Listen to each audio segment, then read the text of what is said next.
A few years back, I interviewed Devin and Lawson Austin, who were a California couple that had decided to retire and move abroad to Costa Rica. They shared their decision-making process and why they wanted to spend much of their time living abroad. For me, it opened a portal because while I'm admittedly far from retirement, it was inspiring to see a Black couple who had made the leap. And so I became intrigued. Right now, it's estimated that about 12% of Americans have retired abroad. I believe it because the interest is only growing. The desire to be in a location with decent weather while letting your retirement dollars go further is pretty appealing. Which is why Joyce Barr is this week's guest. Joyce is the founder of Blast Tours and Coaching, an all-inclusive service that sets baby boomers on a life-changing course through retirement coaching to life abroad. Joyce leans both on her training and her experience, well, as a boomer who's retired abroad. And in her case, that would be Panama. In this episode, you will hear Joyce's story, which starts in the Midwest, before building a successful career in California and Georgia. You'll hear how and when she decided to pack up her house, business, and life to launch a new one in Central America. She also discusses the needs she sees with her coaching practice and how she serves those who want to retire abroad. Many of us dream of retiring, especially somewhere warm with the beach nearby. But Joyce clearly has been brave enough to actually do it. Welcome to the Global Chatter.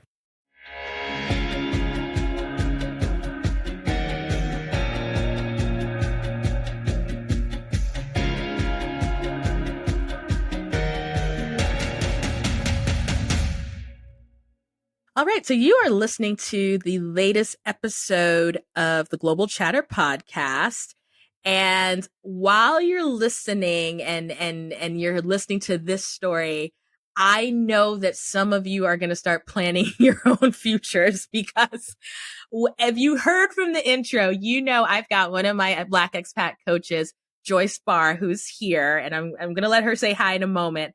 And one of the things I was saying off air to her is that I love having different perspectives and I love having cross-generational folks on here because there's so many reasons why people go abroad. And I know she's going to drop some gems with the time why she went abroad and who she helps. And so, Joyce, welcome to the podcast. Hey, Amanda. Woo, woo.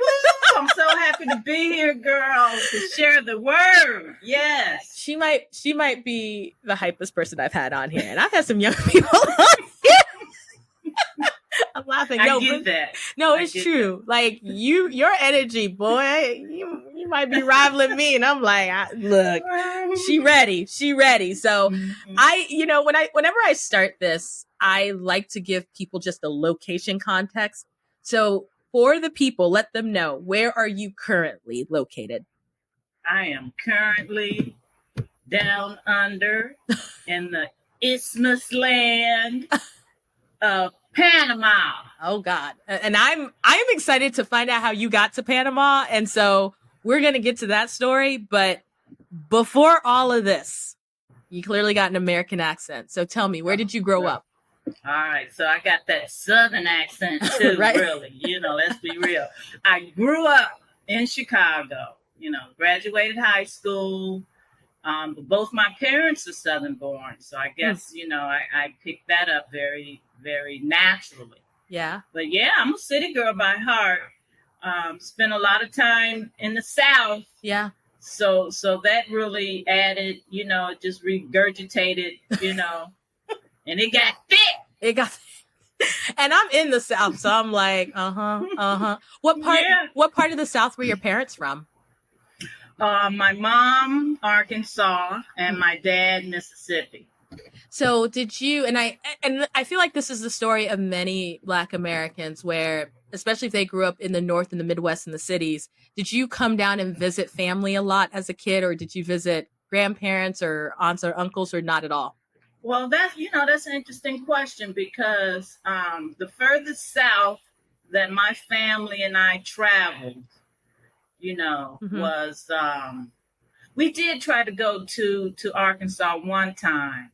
but we had a car accident on the way. I remember that. It was a minor fender bender, but it busted that trip. We didn't make that down south trip. Yeah. And so otherwise, the farthest that my family and I traveled was St. Louis. Okay. So, I wasn't one of those that took those summer vacations down south to meet the cousins. Yeah. Yeah. Really don't have a lot of extended family in the South. When I was in South Georgia for 20 years, that was strictly career. I didn't even have family. Wow. Okay, so that's a whole nother story. Another podcast. That's another maybe. podcast. I know. I started interviewing people and realizing we go on these tangents and we go, that's another podcast story. But here's the reason why I did bring it up is that for a lot of folks I know, sort of the early travel experiences they had was domestic, right? And it was often family related. But I mean, Chicago is different from St. Louis. It's not. I mean, they're both in the Midwest, but it's not the same place. Right. I guess since it was fairly close, because I remember it being, a 4 or 5 hour drive. And so, we would go visit family that we had in St. Louis. Yeah. But my earliest memories or desires of wanting to live outside the U.S., I was very small. And it amazes me. I just always knew as a young girl I would live outside the U.S. I had countries picked out and everything. Oh, tell me more about that. When was the earliest time you thought you would live outside or at least travel outside the country? Yeah, I'm thinking, 7 or 8 years old. 2nd, 3rd grade, I remember we would have these little class assignments, write what you want to be and this and that. So I said, I want to live outside the U.S. I don't know where it came from, but I knew I wanted to live in. I knew I wanted to live in Australia was on the list, and I can't think of the other 2 countries, but I had 3 countries always where I wanted to live. Panama never did show up on that list, but I love it here. Did you have any family members that you knew that had an international travel experience at all, or no? Not a real close family member. I do remember a cousin, a grown cousin. He was military, so he was stationed overseas, and he had a family that he acquired while overseas. So that was the most international flavor. Yeah, I was going to say military is usually the spot where people go. If they didn't have it, they had a cousin or an uncle or an aunt or whoever was stationed somewhere. So tell me, you were growing up in Chicago. Did you go to school in Chicago in terms of college? Did you work in Chicago? Like, how long did you stay in Chicago before you moved? Okay, great question. So graduated high school. Didn't go to college in the city. I went out of state. Okay. Went to University of Iowa. So I was one of those trailblazing African Americans. They were recruiting back in the day. Wow. I got a little scholarship the first semester I was there. Okay. And so I left Chicago. I never returned to live as an adult. And that was quite interesting for the family. Can I ask you a question? Because these are the questions I ask people all the time. So we're going to talk about Iowa in a minute. Set up the scene. What kind of community were you growing up in Chicago? Girl, I was on the west side, honey. Straight up hood. Okay. I made a peer polish, the girlfriend. I'm laughing. And so absolutely love it. And you decided to go to Iowa. Yeah. And I was really the only one from the west side that went to Iowa. I'm not surprised, but like, I need you. I'm trying to understand what was the appeal for you, because that's a big move. Going to college is a big move, and going from, I'm assuming, a predominantly Black and brown community, right? Or was it mixed? It was getting mixed. There's a little story about that as well. I graduated from a high school, Austin High, on the far west side when I was growing up, far west side. It's gone through a bunch of changes since then. I think it's all shuttered up right now. Okay. But when I was there, we were transitioning. The high school was transitioning from a nearly all white high school to where I got there, we were starting to make up some numbers. Okay. So by the time I graduated, we had totally flipped that high school. And that was in a 3-year period, because I only attended 3 years and got up out of there. Wow. So my going to Iowa from this mixed high school wasn't that much of a culture shock. And I'm trying to remember, what was it that really attracted me to Iowa? I think it was partly because they were offering me a scholarship. It was out of state. I was going to be away from home. Yeah. A good 4 hours away from home. And when I went to visit, with it being a Big Ten, it was bigger than anything I had ever seen. So, yeah. Wow. And so, I didn't have any black schools on the list. I wasn't into historically black colleges at that time. And so how did I feel like you alluded to this. How did your family really respond to you kind of stepping out of the space you knew and going to Iowa? And then you never moved back to Chicago. So how was that dynamic? Yeah. Well, they kind of just, got out the way, because they had kind of realized that you were going to do you. I was going to do me. I was very independent. Mom said I was independent coming out the womb, honey. So she kind of, she supported me. Mm-hmm. If she wanted me to stay close around, I didn't know. She supported me in all of my endeavors.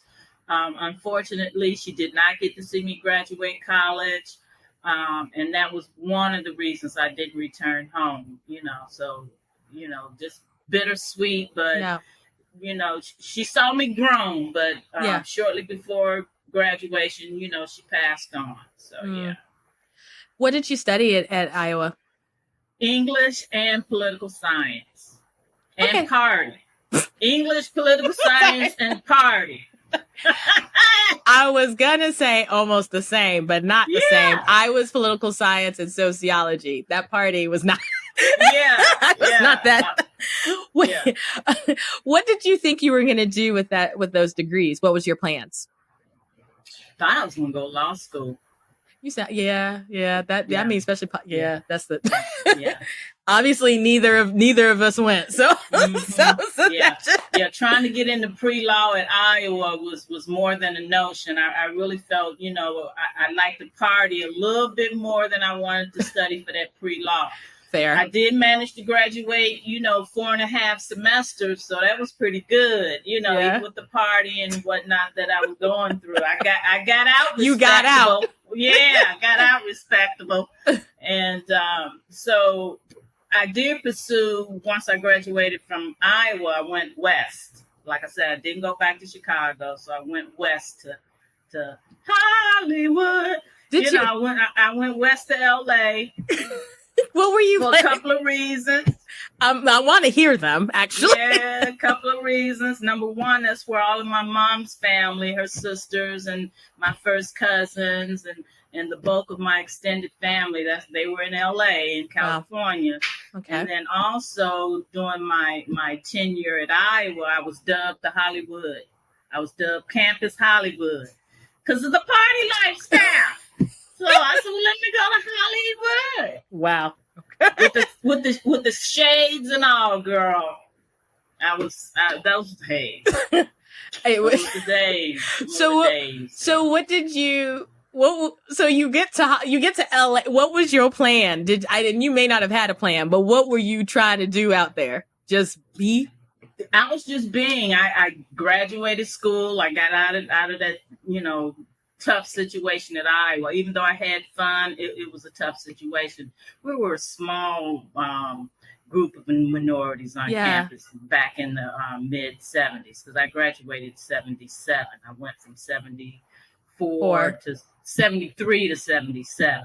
Yeah. And so we were a small, close-knit group, and I happened to be the only Black in a lot of classes, which put a lot of unnecessary, stuff. And I was gonna say, for a really big, it's a like you said, it's a D1 it's a big school. So being the only one is a lot. Oh, yes, it's a lot. Yeah. I mean, I had to fight professors to get, my what I felt was unfair treatment as far as them not understanding me, because I'm in the English program, right? Yeah. So I'm taking creative writing courses. I'm doing, this play and that play, and they would have trouble with my diction, with my vernacular, and, just trying to repress, the West Side, Right. So I remember a couple of instances where I really had to fight, for a decent grade. No, this is better than a C. I'm sorry. You just ain't going to see me out. No. Okay. I was getting A's and B's in high school. Right. Okay. Right. We don't do C's. Right. All right. So, when I got to LA, I was glad to be done with Iowa. I was among family. I was still mourning the loss of my mom, so I was among her relatives. And then I got to looking for work.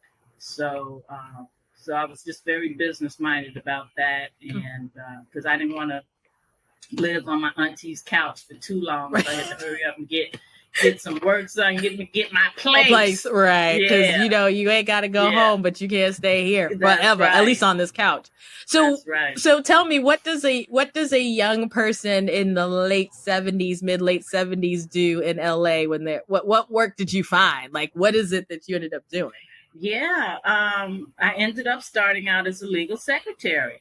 Interesting. I had this interest in law. Yeah. And, they was paying good salaries too. I mean, all you had to do was type real well. Well, I could do that. Yeah. So I found that to be very interesting. I ended up working with a couple of very prominent lawyers. I managed to figure out that if I quit and left every 6 or 7, 8 months, I'm bumping that salary up. So I did that for about a couple of years, man. That is kind of accurate. I mean, that's what's happening right now, right? Is that they're saying with Gen Z is that they're not staying if they find something better. And people are like, well, what happened to people who stayed for 30, 40 years? And I'm like, I feel like that was a segment of society that did that. There were also people like you who figured out, I ain't got to be here that long, at least as a young person. Right. Those were really good times when I figured that out, because, with it just being me, I started, was really liking that lifestyle. I was able to get my apartment. Yeah. I was able to get me a nice little car, eat wherever I wanted to eat, dress. I had all the fancy Givenchy and all of that. So, yeah, girl. And I was a very good legal secretary. I was going to say, right. Yeah, and you did your job well. I did my job well. I was into it. I managed to get a paralegal certificate, which helped bolster my qualifications. So I did that up until, I kind of got tired of legal secretary. So I said, let me go try sales. I got up into sales for some reason. And it wasn't as successful in sales, but I was padding my experience. So I sold postage media equipment. I sold Pitney Bowes, girl, downtown Los Angeles. I just wanted that lifestyle. So can I ask you a question as someone who I've been to LA many times, but one, has not lived in LA, and two, this is a very specific time period. What was removing the job, what was LA like for you? Because I guess it would be the late 70s, early 80s. Early 80s, yeah. And I would imagine, just in my mind, when I think about California, but particularly when I think about LA, how diverse the population and the people are. Was it like that? Like, what was it like for you then? And what were you seeing that was different that maybe you hadn't seen in Chicago and you definitely hadn't seen in Iowa?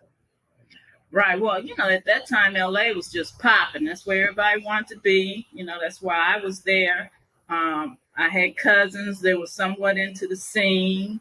So, they always had an exciting party that we can go to where we can catch a celeb. They was really into celebs. So, it was always, and the disco scene was in full force.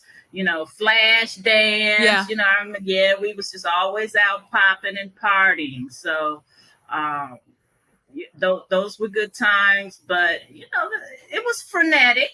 LA is always going to be frenetic because it's just this melting pot of so many different cultures and activities that you can take part in year round. So it's always a beat going on.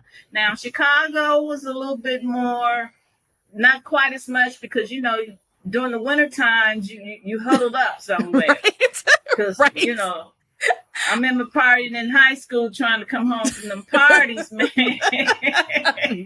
You say this. I haven't even been in Chicago in winter. I think I was there in a fall and the wind blew, and I said, this is a old lie. I'm not doing this. Like, the wind blew, and I said, nope. Nope. The hawk is no joke. Oh my gosh. And then Iowa, you know, well, that was just really like culture Pacific. You know, we partied on campus, outside of partying on campus. Wasn't a whole lot to do. We would get in the car and go to different cities and do the concerts. Yeah. Right. Yeah. We did that. I imagine Iowa may not have changed that much in that regard. Yeah.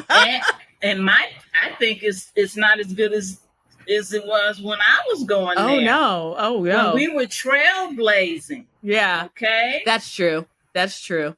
We were trailblazing, and I think we got treated better than a lot of what's going on campuses today. I just don't understand what's going on. Yeah. Really. No, I got you. And I just think that there's so many factors right now, you know this, as a society that are, they're remnants of the past, and then they've also created new mutations that maybe, especially Black and brown folks who came before, were like, this wasn't even, like, now it's weird because you're dealing with some other issues that, I mean, yeah, we were minorities and we were first and we knew that this was the issue, but now you got these adjacent issues that maybe y'all didn't, we hadn't even gotten that far yet to think about, but now it's like, yeah, this is wild. Right. And so how long did you stay in LA? At what point did you decide, okay, I need to leave? Yeah, I was in LA for quite a while because I was a young woman, you know, 21 years old. I had the whole world ahead of me, and I just felt like I was unstoppable. Yeah. And for a while, I was unstoppable. Yeah. And you know, I moved wherever I wanted to move to. I had a nice late model BMW before they were popular. I was one of the first ones driving that little old stick 320i. So, you know, it wasn't nothing you couldn't tell me. Right. Okay? Wow. But at some point, I just said, oh, okay, this isn't working. And I need to buy a house. So I knew I wasn't going to buy a house in LA County anywhere. And this was in the 80s, right? This was in the 80s. So you already, already knew. Okay, housing market. I already knew. So I left LA County and then moved out to Riverside County, where I was able to buy a house. And I was there 6 years, and I was trying to climb that corporate ladder in county government because, you know, I had my degrees behind me at that point. By then, I had my master's in public administration. So I'm thinking I'm really going to, you know, go up into, you know, public sector in Riverside and really make my mark. You know, I was very ambitious, career-oriented woman, buying into the dream. Absolutely. So I had my first house in Riverside. It was a nice house. I bought it under that VA repo program. So I was taking advantage of all that good stuff, girl. It had a pool. It had 3 bedrooms. Yeah, my family would come over and they go like, because you had a pool, right? Yeah, I had especially a pool. In your 20s. Wow. Well, I had just turned 30 by then. But still, you had a pool. Yeah, I had it going on. Really. You know, because a single woman. Yes. I feel like there's something in the story where, you know, like there's about to be a turn somewhere. I don't know where the turn is coming because right now I'm like, she got a house. She in Riverside, 3-bedroom pool. She's working it. She's making it. She got a BMW. Something's about to happen. Yeah. Yeah. Well, Amanda, honestly, it was my ambition and desire to really be a boss or a corporate mover, shaker, and I just had it in me. Yeah. So after a couple of years where I wasn't able to promote within Riverside County as I felt I should, Yeah. You know, I had to take my supervisors to the union board or whatever that was. That was a whole painful experience I went through because it was only me and the top boss with the MPAs. And you mean to tell me I just got to stay down here in this? Right. No. I mean, that's part of the reason why you get an MPA is to move up and to have certain knowledge. Yeah. Right. Yeah. So the guy told me, well, we grow our own, is what he told me. We grow our own. You know, I've been with the county a couple of years at that point, and it still wasn't enough. So that's when the pivot began to develop. I said, okay, I'm experiencing the glass ceiling. Yeah. You know, boom, boom, boom. Yeah. You know, I knew I had more to offer than what, you know, I was at that time doing in public service. So I had an epiphany when the Habitat for Humanity founder, he came and gave a talk. Wow. Millard Fuller, he's since been transitioned, but he changed things for me. When I heard him speak about Habitat for Humanity and what that group was all about, I go, aha, because at this point I was working in Riverside County Planning Department. I was already handling the maps and other aspects of the development process, so I was getting interested in developing, you know. So here was an opportunity to build houses. So I joined the local volunteer chapter. And got a couple of families housed into some houses that we oversaw and built. And I decided that it was time to go. So I decided to put my house on the market and move to South Georgia and join Habitat for Humanity. And that was like the perfect connection, because I was sitting here going, how did she get to Georgia? Then you said Habitat, and I went, there it is. America's Georgia. America with a C-U-S. I know. You know, where is this little place? Right. How long were you? You were in Georgia for what, 20 years? Oh, I was in Georgia 22 years, girl. Was it all with Habitat? No. But that was the impetus that got you. That's what got me there. Yeah. I stayed with Habitat if it was a year. Okay. If it was a year. And it was just a lot of different political stuff that was going on. And I've always been the outsider. I've always been different. I just don't follow the lead that easily. Yeah. So, I think we can tell. We can tell. You didn't need to explain. We got that. So, but it was a great experience. And I left on good terms with them. And I did stay in the area. Yeah. I didn't leave America, so I stayed in the area for another 3, almost 4 years. It was now that was the culture shock coming from Hollywood to Americans. Okay, you can make any move if you can go to like deep Georgia. I say deep Georgia, northern Florida. Girl. You know, there are a couple of places, parts of Mississippi. If you can make that move from anywhere, you can go anywhere else. You can be feeling me then, because I was right down in that southwest little corner of Georgia. Right on the border of Florida. I mean, Tallahassee was 45 minutes from me. So that's the big city. Yes, that was the big city. So I was there, and I started a nonprofit after I left Habitat, and that nonprofit went on to build over 200 units under my direction and orchestration, and that's what kept me in Georgia for 20 years, a nonprofit.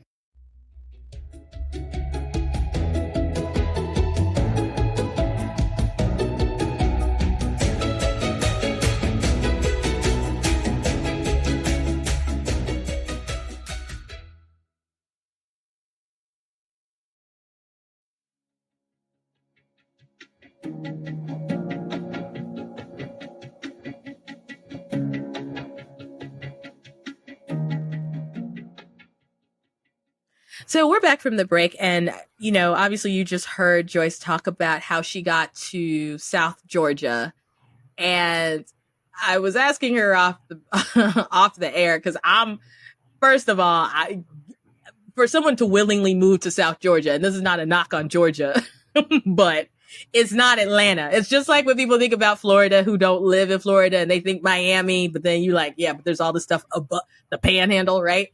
And so I'm trying to connect some dots because we're all sitting here trying to figure out, well, how did she get to Panama? And so I'm gonna let Joyce tell the story. So at this point in the story, you've built a nonprofit, you are building affordable housing, you are in Georgia. At what point while in Georgia did you decide I want to go abroad? Yes. Well, Amanda, you're right, girl. I mean, 20 years I'm in South Georgia and I just look up. I'm going like, man, all right. You know, got 5 properties. You got over 200 units. Everything's looking good. Let's go take a break. So I took a break because all I was doing was working. Yeah.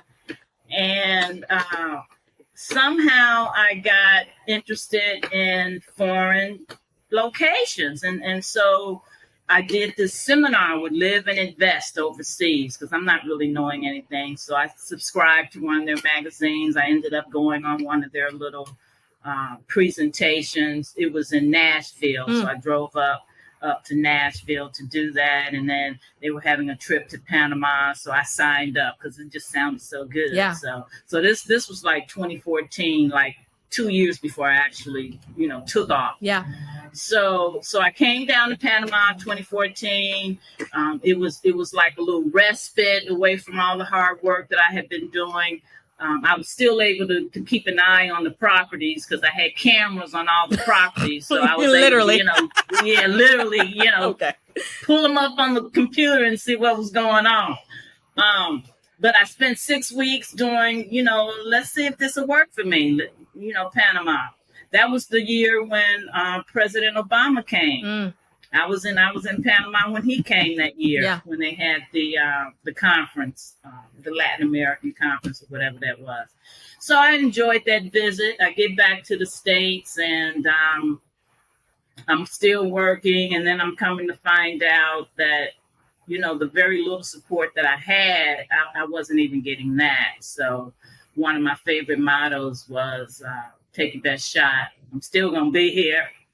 A lot of my tenants didn't care for the strict rules that I had in place from keeping, your litter. We don't do litter, to we don't do live-in boyfriends, so I had this long list that we don't do. Yeah. And so, was getting a lot of resistance, not a lot of support. And I just looked up and said, this is 20 years. You got this big old house you done built as well, but are you happy? Yeah. I'm walking around a big old house. I'm, don't have anyone I can really socialize with, relate to, personal life, all that I was sacrificing for career, for developing, for being in service. And so that was all good. I don't regret any of it other than the fact that, like you mentioned off mic, that was a hard move. Now, would I do that again? Would I consciously move to South Georgia with no support like I did and maintained for 20 years? No. But I was thankful for the strength and the grace that was given me to survive that. So 2016, I look up, I'm out of here. I start making moves to divest the nonprofit, my management company. I tried to put the house on the market initially in 2016. Wasn't able to sell it the first time around, but I took off anyway. left the house vacant for a year and just took off. Drove cross country, went to Canada. I was up in Canada for 6 months. Came back through Seattle. Then I made my way back down to California to visit my folks again. So by this time, it's early 2018. And so I get back, 2017. Yeah. So I get back to South Georgia early 2017, and I make serious moves to sell the house because I'm getting up out of here. Yeah.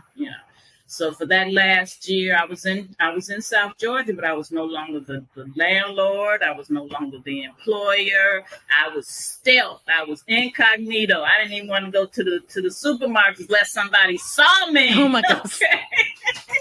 Okay. So go ahead. I was gonna say, what's What's really funny about hearing you describe this is that this is there's an interview that I probably would have ran before by the time this one runs where they're a younger couple. They're younger than me, younger couple, and they talked about how they like when they woke up on the day that they were like, we're gonna go abroad. It's like the similar path, but it's interesting because they were, I think, in their 20s, and then they were about to have a baby, and they're like, yeah, we did the things, and we got on the path. And it's interesting to hear someone who has had an extended career, built a very successful career, and then say, you know what I'm gonna do? First of all, I'm gonna drive across the country, and I'm gonna go to Canada, and then I'm gonna come back, and I'm gonna get rid of all my stuff. I did, girl. That's like some 21-year-old ish. Like, I just want you to know. And 21, 22-year-old ish. Yes. and to this day, I'm a minimalist because, you know, what I went through to get rid of everything. I said, all I'm going to do is travel with 3, no more, and 4 suitcases now. So that's how I came to Panama, with 4 suitcases. That was it. Was a minimalist for the third culture kid. I was a minimalist for a long time. And then I bought my first house. And then all my TCK friends actually started to freak out because they're like, wait, does this mean we got roots? Does this mean we got to stay in the same spot? And so I started acquiring stuff. And then when I moved to Doha, Qatar, I had to get rid of everything. And I was like, this is really annoying trying to get rid of furniture. Yeah. Right? Well, you just give stuff away. Right. You don't even want to haggle and barter and bargain. I was like, you get the entire chest if you take the dining table. It was like an insane, like, you bought the dining table, but you got this whole thing for free. Oh my goodness. Yeah. So how long did it take you to like get rid of and get prepared to go to Panama? Well, when I got really serious, when I returned back to Georgia, because, you know, I had to return back to Georgia to sell the house and regroup at that point. That was a year's effort. So by then I was getting my certificate to coach. I had decided that's what I was going to do now. I was going to go from developing to coaching, which I felt was a pretty good segue. Yeah. And just started doing things to the house to make it, you know, more marketable, and just really preparing myself, going through those motions, doing that work. But it was the political scene, of course, that prompted me to say, I'm done with the U.S. If there's not another U.S. city I want to go to, because, you know, look, I've been to all the major cities and have lived in quite a few others.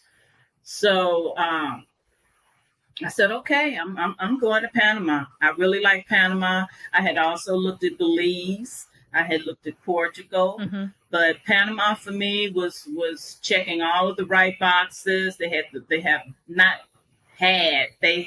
the best retirement program. So to all your listeners who are in that retirement zone, you guys need to consider Panama. I mean, because your retirement dollars will stretch and you'll have a more tranquil and peaceful, life-affirming.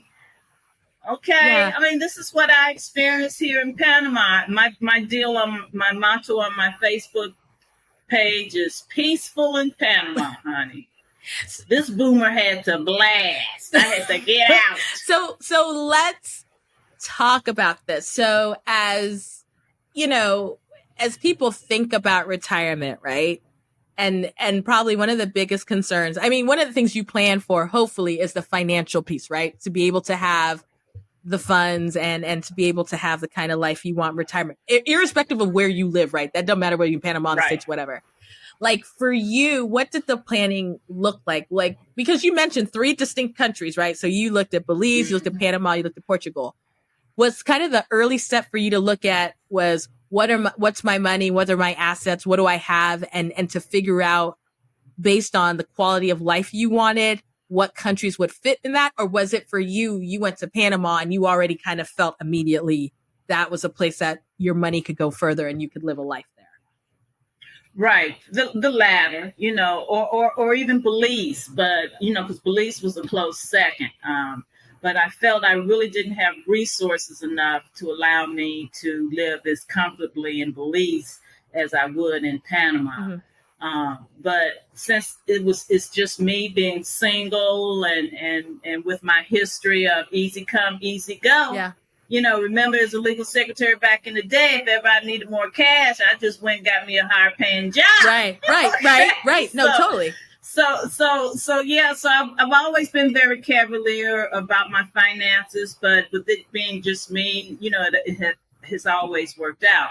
So I had my house, I had the profits from the house, I had the profits from the business, and I took out that Social Security at 62. I wasn't gonna leave it behind. Right. So right. So I mean, it was yours. So with all three of those resources, I felt comfortably enough to just take off to Panama, and it has worked out. So now I'm trying to develop where I have income to just will allow me to travel. Yeah. And maintain my minimalist lifestyle, because I'm about minimalist, only what I need. Yeah. And that's just to travel for the most part until pandemic came down. Right, and just killed that dream for a minute. Yeah, I just cut them little sales a little bit, but I'm just patiently biding my time. Look, I went to the DR a few weeks ago. You can think you look at look. That's the first flight I'd been on in a minute, and who did I tell? I don't know if I said this on air. It doesn't matter. I about cried when I got an email from Delta because Delta said, "Welcome back on your first flight since the."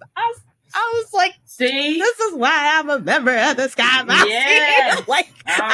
Well, you better than me. I have not been on the plane since pandemic. I was like, I missed y'all too. I missed y'all. Yeah, I missed all of this. Great. So I can look forward to that. Oh my gosh, they were so nice. And so, and I think you started to touch on this.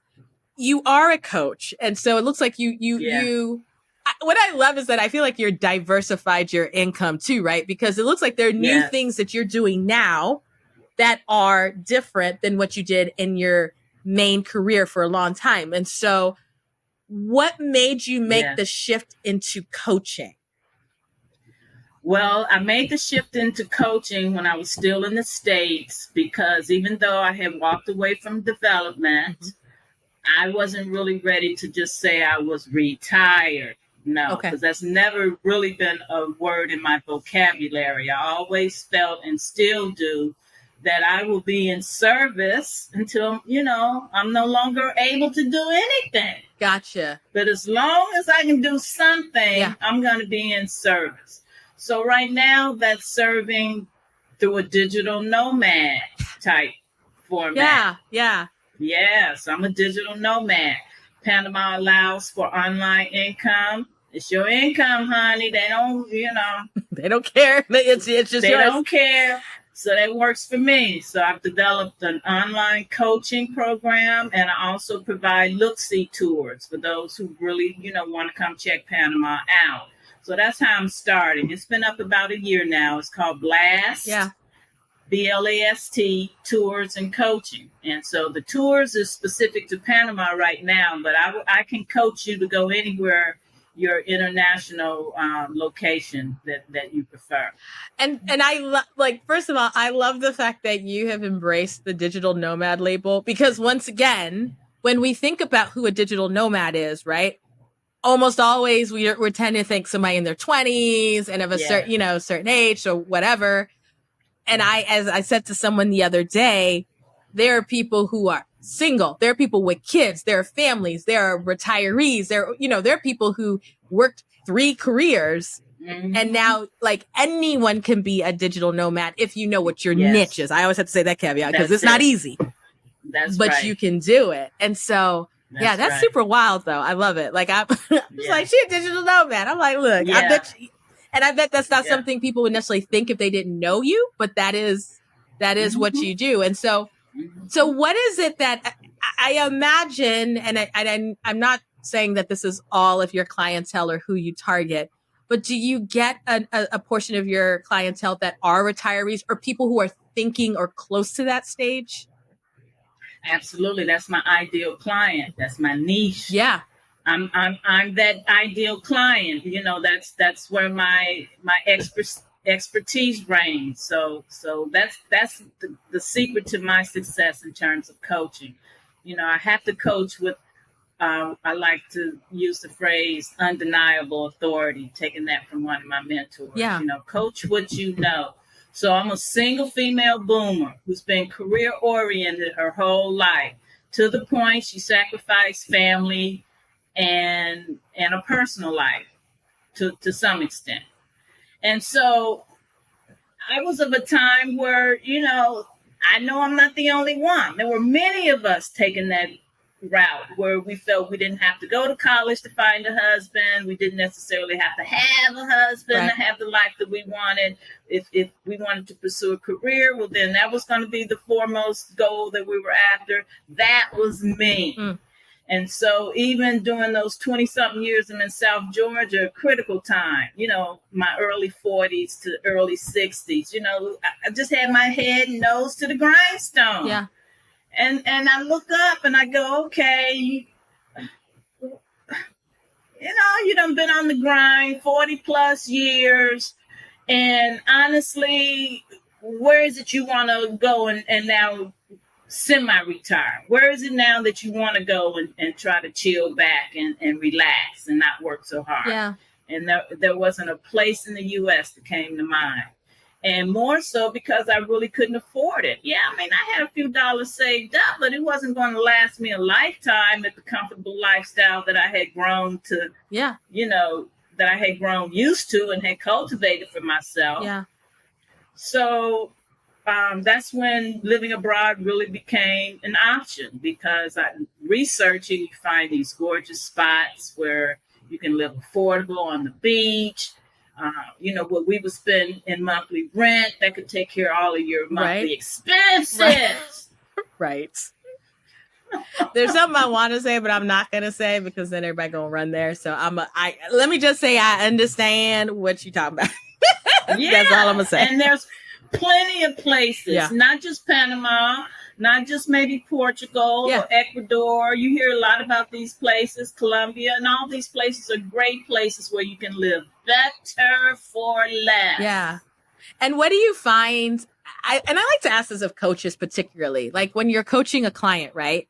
What are some of the common, I'm going to say this in two ways. What are some of the common challenges that you find that they have to work through?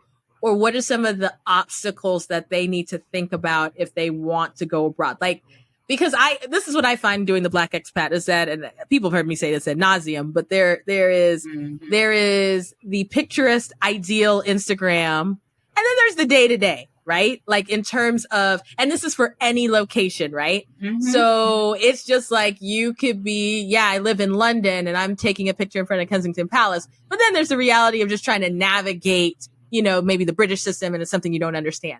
So what are some of what do you think are some of the challenges you have to walk clients through to kind of understand or at least expect when you take yourself out of your home country, and I presumably mostly in the US, but other places, and you decide to move somewhere else as a retiree?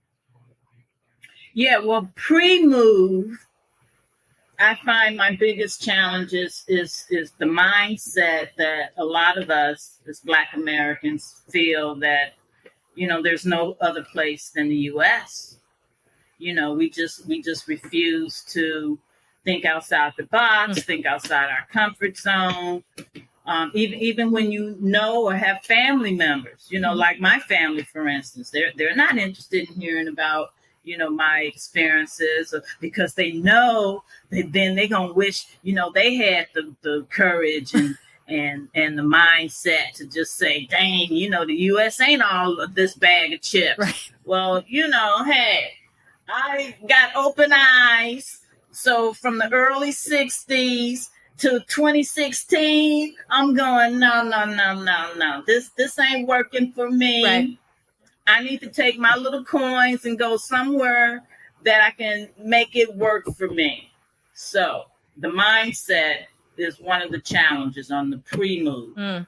Once they do decide to make the move, I've had a couple of clients, they get here and they want to bring all their U.S. expectation, all that U.S. That's the one. That's the one, baby. Don't matter the age. That's the one. That's the one. So, you try to be polite, you try to be gentle, and you tell be professional. You got to leave that U.S. baggage back where it was, So, but once you can get past that, then people start to relax and enjoy being, in the now. That's what I find living abroad really does. It puts you in the present every day. Wow. Yeah. No, and I think that for many of us, depending on where you were, but especially in the West, we've got a rat race that we're often in. And then you go to places where time is they understand that time is a human construct. So like, and that's the limit. Your concept of time that's right. and our concept of time right. is why we aren't moving fast and we're not going to move fast. So you get mad about us not moving fast. Makes no sense because it's not going to change. It makes no sense. It's not going to change. It's not going to change. And so either you're going to be miserable right. or you're going to go back. You're going to go back to the States, And so a lot of people that do not stay here, they go back for a lot of those reasons. They can't let go of their U.S. culture to embrace the culture of the guest country that they're now in. So why did you come here? You come to do something different. If you come to expect what you left, then you need to go back. Right. And man, that's really and that's always the thing that's fascinating to me because this is an expensive exercise in not integrating with the society, right? Like just to move somewhere and just be like, well, it's not the way I thought, but it's not. Your brain has to let go, but this is not it's not. This is not where you just left. Right. I mean, that's the bottom line. Right. This is not where you just left. So you need to leave all of that back there and come with an open heart, open mind, and be willing to assimilate and appreciate, what's here. Every country has its ups and downsides. Every country. For sure. And I say this all the time, you just trade one set for another because they've got the ups are better than the downs for you in that location. Right. Because at least you're making that conscious choice when you do the benefit cost analysis. Yeah. Right. Yeah. You say, well, this I have to have, this I have to have. Okay, this is a sacrifice I'll make. Yeah. Yeah. Do you I guess I got two follow-up questions and they're not related at all. Number one, did you or do you speak Spanish? Very little Spanish, I'm sad to say. And it's only because of personal concerns about getting the business and other things. But those are just excuses. When I'm ready to get that Spanish on. You'll get that Spanish. Okay? You'll get the Spanish. As long as I got Google Translate and a couple of good local friends to help me out. It helps with a lot. Yes. And then Panama, in the city, it has a fairly good percentage of English-speaking people. But once you get outside the city, you really then you'd expect you need Spanish. Right.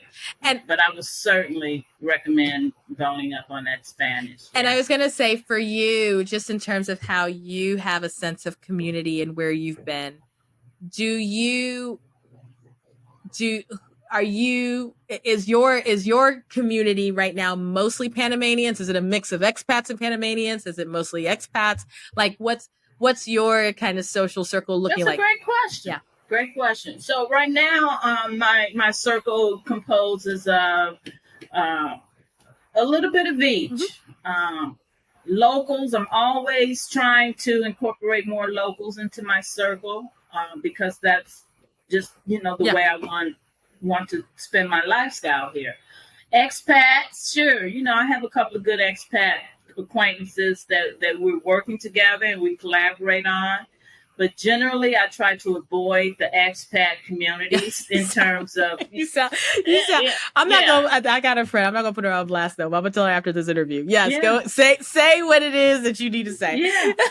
No, I just find them to be a little cliquish, and that's not what I come to live abroad. I didn't come to live abroad to be cliquish. Yeah. You know, I come to live abroad to assimilate into the local culture and to learn, and especially with Panama, there's a lot of melanated folk, you know, that you can just warm up to and learn some Spanish. I mean, it's just great. So no, I don't want to just always be around American expats, you know, because a lot of them, like I say, is carrying that U.S. baggage, man. No, and you're so right. And that's a conversation I have with people all the time, that I'm like, on one hand, yes, you have a cultural reference with someone who comes from, well, no, you have a general cultural reference with someone who comes from the same country. You can still have had very different experiences in that same country. Mm-hmm. But because, especially if you don't speak a language and you're still navigating, it's easier to gravitate. But then you are right. Then you forget why you moved to this completely different environment, because you wanted to integrate and you wanted to learn. And so if I tell you I've had this conversation at least twice this week with people in different countries, literally it's the same thing. Everyone's like, nah, I'm trying to learn what the people here are about. I'm not necessarily trying to rehash or create a small whatever version of a country that I came from.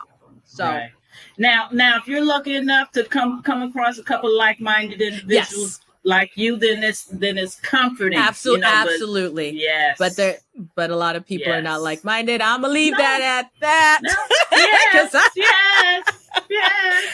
Go without saying. I'm trying to get myself in trouble because I got some major events coming up. But yes, I'm feeling you. No, girl. they the people who know me know. But so this is what I want to ask you as we start to wrap up. Occasionally I remember to ask this question, so I'm going to ask you these questions. Just tell me what comes to the top of your mind. So for a first-time visitor in Panama, what's one thing you think they should do? Oh, wow. Okay. Of course, the canal, you know, go see the canal. That's the major draw. One of the 7 wonders of the world. I get to see the ships line up right outside my window. Yeah. You know, apart from that, I would say Gamboa Island. You can take the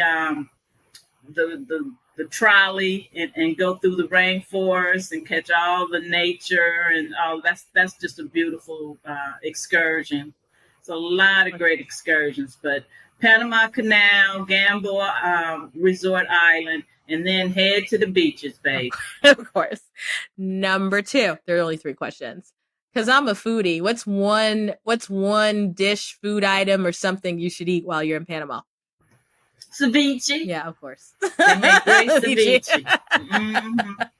Ceviche and some patacones, of course. You know, I don't eat much fried, but I will eat patacones. Yes. She didn't even blink on the ceviche. Nope. You were like, first of all, that's what you need to eat. Yeah. And third of all, and this is my last question. If you're coming to Panama, what should you leave at home? If you're moving? Yep. If you're moving to Panama, what should you leave at home? Uh-huh. Yeah, just lighten that load of all your U.S. expectations. Just lighten it. Yeah. You know, it's not going to serve you here that well. You're like, it's just not going to work. No, you know, and then just come and be free. Otherwise, certainly you don't, you know, there's a lot of material stuff you don't need here either, because you can get it here. So just pack light, have an open and light heart, and then come enjoy paradise on this isthmus, you know, south of, we're like 9 degrees south of the equator. The sun is hot here. Yes. Tropical weather, 24/7, even during the rainy season, which is an 8-month-long rainy season, Amanda. But I love the rainy season. I like rainy. I mean, I grew up in Cameroon in West Africa, so rainy season don't do anything for me. That's right. Yeah. That's what I'm saying. Yeah, they don't. Because it can, you know what it's like when it, not to get on a tangent, but when it rains and it's warm. And especially if the sun shows up, like, that's cool. It's the thing that trips me out in the States is this cold rain. I'm like, this don't make no sense. Yeah. Oh yeah. But it looks like I'm looking outside the window right now and it's overcast. So you talk about rain and warmth and sun, and I'm like, and yeah. And the tropical breezes. So my favorite things about Panama is the sunshine, those Panamanian breezes. They just lull you like a nice aphrodisiac sometimes. I can just stand there with the warm breezes and just go, okay. And then the retirement discounts, because they do have the best retirement program. So those were the top 3 reasons I came. Yeah. And that's what I encourage anyone else who's looking to move over abroad. I'm going to certainly recommend Panama, but there's other locations as well that retirees can stretch their coins. Those Social Security coins, honey. Don't continue to be lulled in that U.S. madness. Mm-hmm. You know, it's just a system that's just rigged. Yeah. You know, you're not going to live your best life in retirement. You know, and if you've got ties, okay, I'm going to coach you about those ties, because those grandkids. You can still love them grandkids and travel back and forth to see them grandkids, but live your best life at this golden stage of your life. Wow. Okay? And any other ties, that's mindset, honey. Yeah. Yeah. So let that go as well. Joyce, you have been a discovery, and an entertaining one, but you've been a discovery. So, girl, you brought out memories. Yeah, you brought out some memories. So, yeah, it's been a pleasure. As I mentioned to our audience earlier, Joyce is one of our expat coaches. So you can definitely find her on our expat coaching directory. Also, all of her social media and links will be in the show notes. It'll be on our website. I say this every episode. If you miss all of that and still don't know where to find her, literally, if you follow the Black Expat or the Global Chatter, we follow her. And you can find her in any of our social media. I say that because I know I say stuff fast and people are like, I didn't get it. Well, if you follow us and go through our list, she'll be easy to find. Start with our website. So, Joyce, thank you so much for joining me today. Oh, I'm so happy to be a part of the Global Chat Network. Oh my gosh, yes. No, the Global Podcast. This episode's for the future retiree and the current retired, and the ones who didn't think that they could retire abroad. So I thank you for all the information and wisdom that you sent. Like I said, I know if people have got questions, I know how to get them connected to you, but thank you again. Okay, honey. We'll love to start. Yes. Thank you again for listening to the Global Chatter, and we'll catch you on the next time. You've just listened to an episode of The Global Chatter, which is hosted by me, Amanda Bates. It is edited by Stephanie Ficcio. Don't forget to subscribe to The Global Chatter on your favorite podcast platform. You can also follow us on Instagram at The Global Chatter, or stop by Twitter and find us at Global Chat Pod. If you have a question, want to subscribe to the newsletter, or are interested in sponsoring, visit theglobalchatter.com.